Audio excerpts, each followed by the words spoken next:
My dear friends, is there anyone here who has never tasted an ice cream? How does an ice cream taste? Most of you have already imagined the taste, the flavor.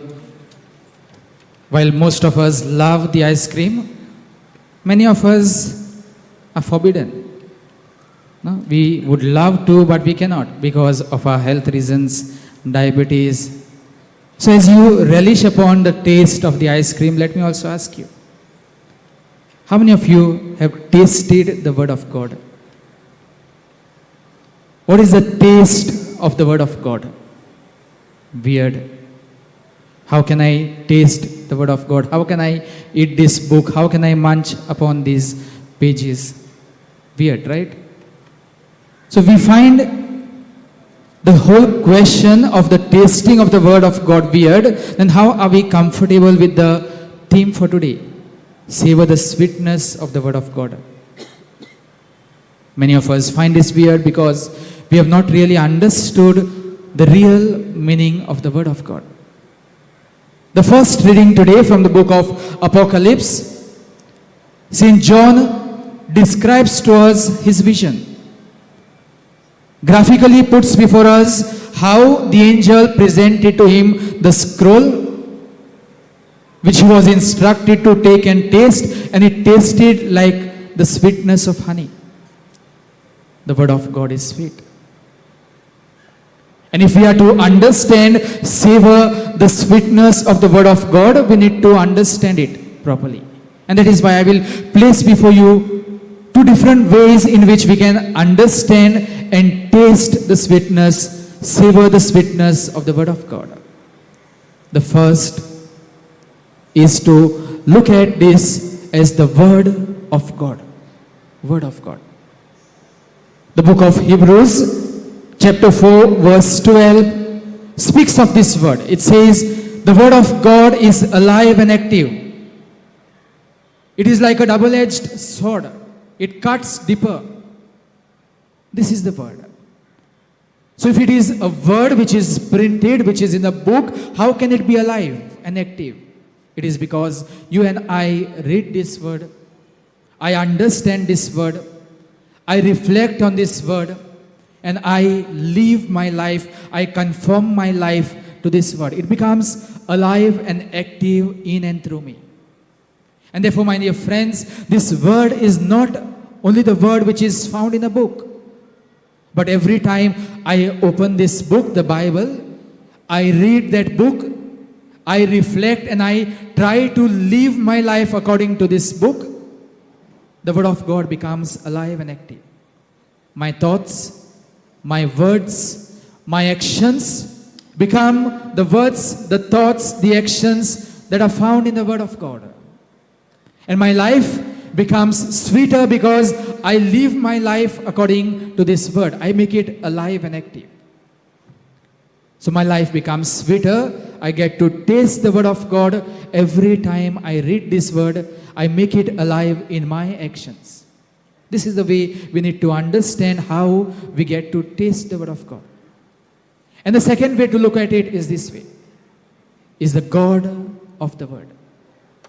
The first is the Word of God. And the second way is to understand it as the God of the Word. We find this beautifully explained in the Gospel of John, chapter 1, verse 1. In the beginning was the Word was with God, and the Word was God. And the Word became flesh. It is no longer the printed Word. It is the Word made flesh, Jesus Himself. So every time I read this word, I know it is the Word made flesh. That Word once lived on this earth. It is alive. And every time I read this word, I try to make it alive in me. And it becomes the Word, the flesh, which I get to taste. And a beautiful example of both these meanings is the Eucharist. Every Eucharist we say God nourishes us. Pay attention to the words. God nourishes us through the table of the Word and through the table of the Eucharist. through His word and through His body and blood. So we get to taste the word of God in the reading of the word of God, in the message that we get how to live our life according to the word, and through Jesus Himself, who becomes part of who I am. Every time I receive Jesus, He becomes part of me.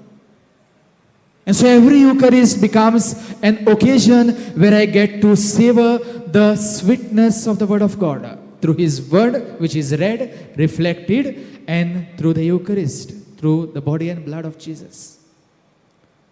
So in this Eucharist, we are going to get to savor the sweetness of the word of God. But how am I going to experience that sweetness? Is only when I try to conform my life, live my life according to the word of God. Every time I read the word of God, my actions, my thoughts, my words need to be of those that are found in the word of God. A beautiful example of that is found in the gospel today. Jesus says, "For it is written, my house shall be the house of God." It is because Jesus knew the scriptures, Jesus was the word, that His every word, His action was sweet. Not only for Himself, but all those people who came in contact with Jesus, they could taste the sweetness.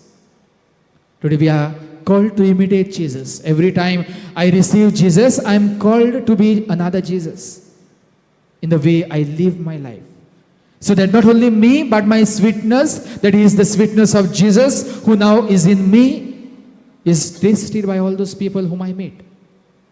St. Francis Xavier was a beautiful example of that. He got to taste the sweetness of the word of God. What shall it profit a man if he gains the whole world but loses his soul? The words from the Gospel of Matthew touched him. He changed his life, dedicated his life for the word of God, to proclaim the word of God, and that is why all of us are here today, to become missionaries, witness the word of God. So my dear friends, as we take part in the Eucharistic celebration today, let us ask the Lord to give us the grace so that every day, each moment, let my life conform to what the word of God says. Every action, every thought, every word, if it is not according to the word of God, I will not do it. If it is according to the word of God, it is sweet, let me taste it and let me give that sweetness to others. Every day, let me be like Jesus. Let my words, my actions, my thoughts be like what Jesus would have done. And only when I make the word of God alive and active through the Eucharist, to the reflection of the word of God, that I become true to my calling. My life is not permanent on this earth. I have to be somewhere, the destination. And the word of God becomes a lamp for my light, a light for my journey. And that is why let this Eucharist light up our lives. Let it give us the sweetness of the word of God, the word of God and the God of the word, that we may always be like Jesus to others.